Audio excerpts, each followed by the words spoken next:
பழனி கணக்கன்பட்டி மோகன் தோட்டத்தில் அருளாசி புரிந்து வருகின்ற நமது குருமகான் பழனிச்சாமிகள் என்ற மூட்டை சுவாமிகளின் பொற்பாத கமலங்களை வணங்கி அவர்தம் அடியார்களையும் வணங்கி இந்த யூடியூப் வீடியோவை 1999 ஆகஸ்டில் நடந்த இந்த ஒரு நிகழ்வை இங்கு ஆடியோ வீடியோவாக தருகின்றோம். அதாவது சுவாமிகள் அவர்களோடு நாங்கள் அந்த பழகிய நேரம் அது. அந்த பழகிய நேரம் அதில் சாமிகளுடன் எப்பொழுதும் அதிக பேர் இருக்க மாட்டார்கள்.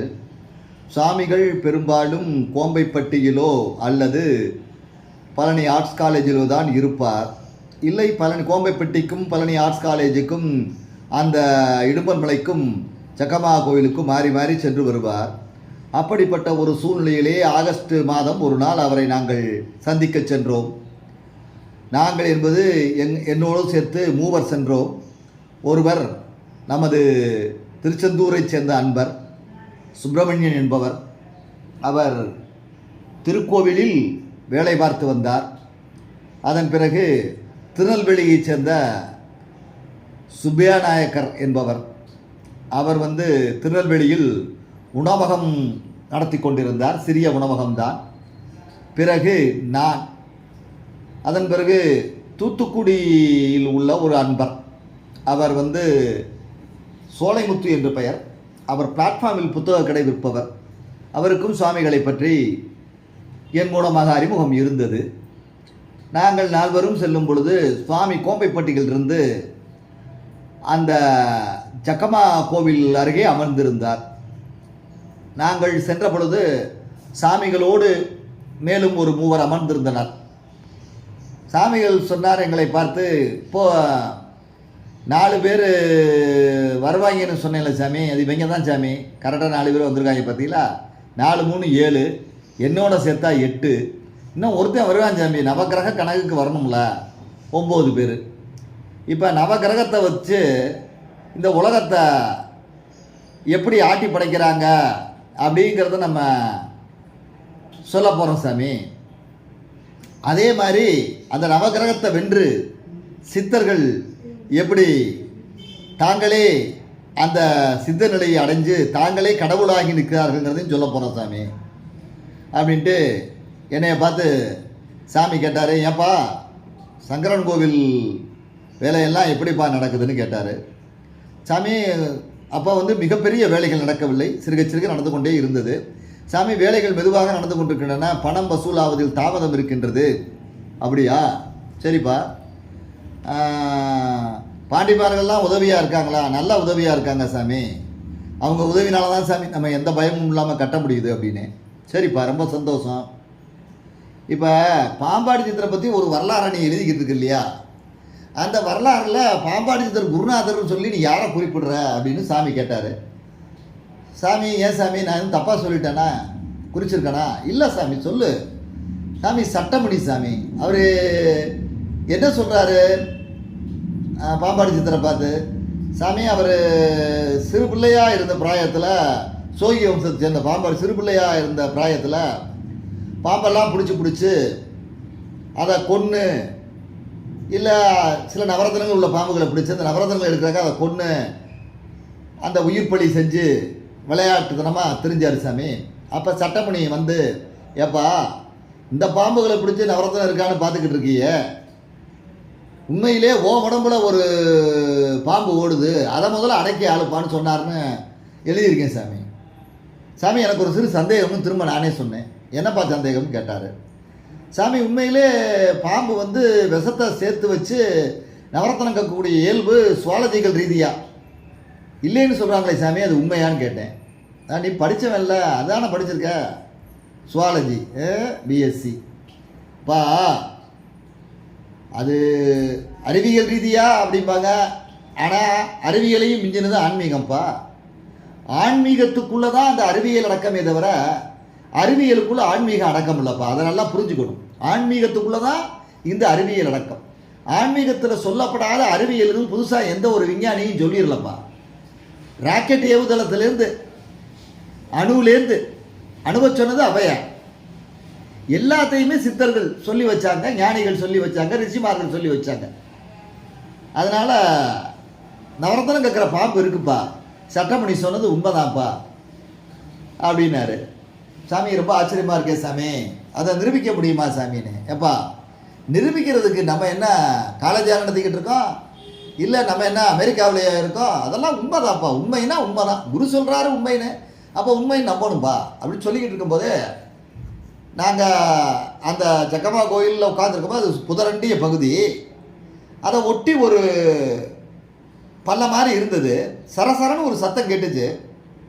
அப்போ சாமி சொன்னார், நிரூபிக்கிறதுக்கு ஆள் வந்துட்டான் சாமி, சங்கம் நிரூபிக்கிறதுக்கு ஆள் வந்துட்டான்டா, நிரூபிச்சிருவோம் அப்படின்னாரு. அப்போ மிகப்பெரிய ஒரு ராஜநாகம், கருநாகம் அல்ல ராஜநாகம், வெள்ளை கலரில் இருந்துச்சு. சாமி அதை ராஜநாகம்னு சொன்னார். ராஜநாகம். நான் சொன்னேன், சாமி இது மாதிரி பாம்பாடி கோயிலில் ஒரு பாம்பு இருக்குது சாமி, அதான் பா ராஜநாகம் பாரு, இப்போ இதை நான் பிடிக்கிறேன் பாரு அப்படின்னாரு. சாமி வேணாம் சாமி, கொத்தி பிடும் சாமின்னு.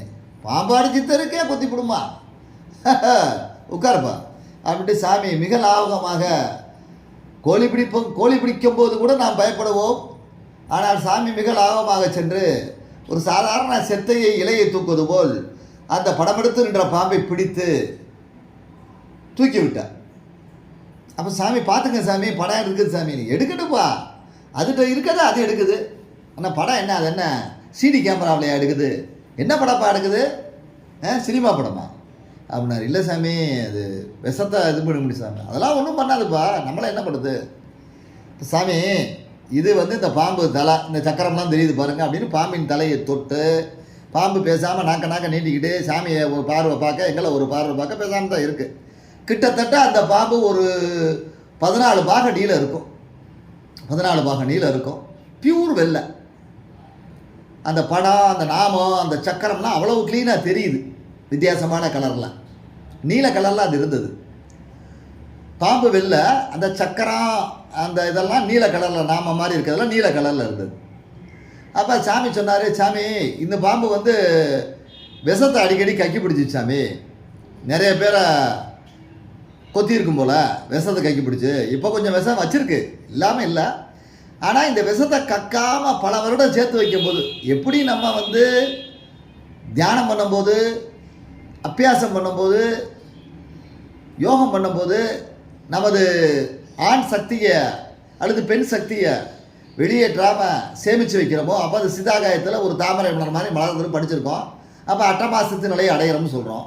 அதே மாதிரி சாமி இந்த பாம்பு அந்த மாதிரி யாரையும் கொத்தாமல் இருந்தால் அந்த விஷமானது மேலேறி இதனுடைய உச்சியிலே ஒரு பெரிய ஒரு பந்து போல் உருவாகி, எலுமிச்சம்பழ அளவுக்கு உருவாகி, அது நவரத்னமாக மாறி அந்த நவரத்னத்தை கக்கிட்டு அதை தானே பாதுகாக்கும் சாமி, அந்த வெளிச்சத்தில் இறந்துடும்.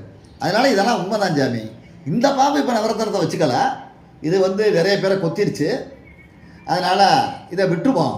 ஏன்னா நீ நவரத்னத்தை கக்கிறது உண்மையானு கேட்டதுனால இந்த பாம்பை எடுத்து நான் உதாரணம் சொன்னேன் சாமி. ஆனால் நவரத்னத்தை கக்கிற பாம்பு இங்கனக்குள்ளே இருக்குது சாமி, இடுமமலையில் இருக்குது, சக்கம்மா கோயில்கிட்டையும் வரும் போகும் இருக்குது, அதை ஒரு நாள் காட்டுறேன். அதனால் பாம்பு நவரத்னம், அதாவது பாம்பு ரத்னம் கக்கிறதுங்கிறது உண்மை சாமி, அதில் பொய் இல்லை. அதனால் நீ இதை நம்பலாம் சாமி அப்படின்னு சொல்லிட்டு சாமி பையன் அந்த பாம்பை தலையிலேருந்து கையெடுத்து போயிட்டு வா அப்படின்னு ஏதோ முணுமுணுத்தார். அது இறங்கி சாமி அவர்களை பார்த்து வணங்குவது போல் தரையிலே 3 தடவை அந்த படம் எடுத்த தலையோடு மீண்டும் படம் எடுத்து 3 தடவை அடித்து விட்டு சத்தியம் செய்வது போல் சாமியை விட்டு நடந்து சென்றது. அப்பொழுது அவர் சொன்னார், இந்த மாதிரி தான்ப்பா பாம்பாடி சித்தரும் விளையாடிக்கிட்டு இருந்தார். அப்போ அந்த குருநாதர் சட்டமணி என் குருநாதர்னு வச்சுக்கவே, அவர் ஓ உடம்புல ஒரு பாம்பு இருக்குது சாமி, அது அடக்க பழகு அப்படின்னு சொல்லும் போது தான் அவர் மருதமலைக்கு போய் அந்த குகைக்குள்ள தவம் ஏற்றி அந்த சித்தநிலையை அடைஞ்சு அந்த பாம்பாடி சித்தருங்கிற பேர் பெற்றார் சாமி. அதாவது இப்படி சாமி சொல்லிக்கிட்டே வரும்போது எனக்கு ஒரு திருவாசக பாடல் ஞாபகத்துக்கு வந்துச்சுங்க.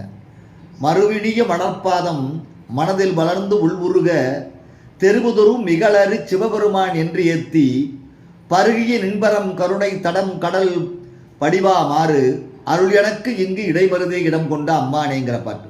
அதாவது திருவிடை மருதூரில் கோயில் கொண்டிருக்க அந்த சிவபெருமான் மறுவதற்கு இனிய மலர் போன்ற உங்களது திருவடிகளை என் உள்ளத்தில் தோய்த்து எனது நெஞ்சுருகவும் நான் திருவளாம் உனது பெருமைகளை பாடி வழிபட்டு உனது பேரருளை பருகவும் உனது கருணை எனும் பெருங்கடல் மூழ்கி தெளிக்கவும் அருள் செய்ய வேண்டும்னு மாணிக்க வாசகர் வேண்டது மாதிரி சாதாரணமாக ஒரு ராஜநாகத்தை பிடிச்சி கையில் வச்சுக்கிட்டு சாதாரண முருங்கைக்காயை வச்சுருக்க மாதிரி பாடம் எங்களுக்கு பாடம் நடத்தி விளக்கம் சொல்லி நம்ம குருநாதர் அவர்கள் செய்த செயல் இவரல்லவோ நல்லதொரு அறியாமை என்ற இருள் நீக்கும் சர்க்குருள் நினைக்க தோணுச்சுங்க.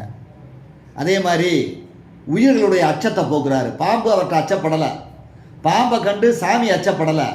சாமி கையில் பாம்பு இருக்கிறதுனால சுற்றி இருந்த நாங்கள் அந்த 7-8 பேர் அச்சப்படலை. அது எது மாதிரி இருந்ததுன்னா திருவாசகத்தில் அருந்தவர்க்கு அருளும் ஆதி வாழ்க, அச்சம் தவிர்த்த சேவகன் வாழ்க, நிச்சலும் ஈர்த்து ஆட்கொள்வான் வாழ்க, சூழ் இரும் துன்பம் துடைப்போன் வாழ்க, எதினார்க்கு ஆரமுது அளிப்போன் வாழ்க, கூறிருள் குத்தோடு குளிப்போன் வாழ்க, பேரமைத்தோழி காதலன் வாழ்க, ஏதிலருக்கு ஏதில் எம் இறைவன் வாழ்கன்னு மாணிக்கவாசக பெருமான் சிவபெருமான் சொல்கிறது போல இருந்துச்சுங்க. அதாவது நல்ல தவம் செய்வோருக்கு அருள் சுரக்கின்ற ஆதி பொருளாகிய சிவபெருமானே நீ வாழ்க, இந்த உயிர்களுடைய அச்சத்தை போக்கி அனைத்துக்கொள்ளும் காவலனே நீ வாழ்க. இப்போ எங்களுக்கெல்லாம் அச்சம் இல்லை, அவர் பாம்பு ராஜநாகத்தை வச்சுருந்தாலும் அச்சம் இல்லை, சாமிக்கு அச்சம் இல்லை. இதை விட பியூட்டி என்னென்னா சாமி கையில் இருந்த அந்த ராஜநாகத்துக்கு அச்சம் இல்லை, நண்பன் மாதிரி இருந்துச்சு, இல்லை அவரை கடவுள் மாதிரி நினச்சிச்சு. உயிர்களை சூழ்ந்திருக்கும் துன்பங்களை துடைப்போடும். அப்போ அந்த உயிர்கள் பயப்படாமல் அது துன்பத்தை தொடச்சி அதுக்கு தைரியம் கொடுக்குறவர் சாமி. தன்னை அண்டினவருக்கு அமுதத்தை தருவோடுமாகிய அன்புக்கடல் அவர். இப்போ எங்களுக்கெல்லாம் விளக்கம் தர்றாரு, எங்களை நல்வழிப்படுத்துகிறாரு, எத்தனையோ மக்களை நல்வழிப்படுத்துகிறாரு. அப்போ அவர் மிகப்பெரிய அன்பு கடல் அல்லவா. நல்லிரில் நடம்புரியும் நாதன், அதாவது நல்ல இருளில் எந்தவித விளக்கும் இல்லாத கும்மிருட்டில் நடனம் புரிகின்றவன் நடராஜன், அந்த நாதன் இவர். அவருடைய உமையவளுடைய நாயகன் இவர். அந்நியருக்கு அந்நியமாக இருப்பவன் இவர். அண்டாதவருக்கு, இவரை தெரியாதவருக்கு தெரியாதவனாகவே இருப்பவன், தெரிந்தவருக்கு தெரிந்தவனாகவே இருப்பவன், தனக்கு ஆட்பட்டவனுக்கு சேமநிதியாக உள்ளவன், தன்னை நம்பினவனுக்கு, தன் மீது பக்தி கொண்டவனுக்கு இவர் நிதி, மிகப்பெரிய பெட்டகம், நிதி பெட்டகம், பொற்குவியல். அப்படிப்பட்ட பெருமான் வாழ்கன்னு மணிவாசக பெருமான் திருவாசகத்தில் பாடுற மாதிரி அந்த நாகரத்தினத்தை நாகப்பாம்பு கற்கும் என்பது அறிவியல் பூர்வம் என்று சொல்வதெல்லாம் நான் நம்ப மாட்டேன். ஆன்மீக பூர்வமாக அது உண்மை. ஆன்மீகத்தில் ஒரு சிறிய மரபுதான் அறிவியல் என்று சொல்லி எங்களுக்கு நான் தான் பாம்பாடி சித்தர் என்பதை சொல்லாமலும் சொல்லி என்னுடைய குருநாதர் சட்டைமுடி என்பதையும் சொல்லி எங்களை தெளிவுபடுத்திய அந்த குருநாதர் பின்னாளில் நான் பாம்பாடி சித்தர் புத்தகம் எழுதும்போது அவர் சொல்லிய அந்த விளக்கங்கள் எல்லாம் எனக்கு பேருதவியாக இருந்து பாம்பாடி சித்தர் வரலாறை செம்மையாக எழுதி முடிக்க சர்க்குருநாதர் மூட்டைசாமி அவர்கள் எனக்கு துணை புரிந்தார் என்று சொல்லி நன்றி கலந்த வணக்கம் தெரிவித்து விடைபெறுகிறேன். நன்றி, வணக்கம்.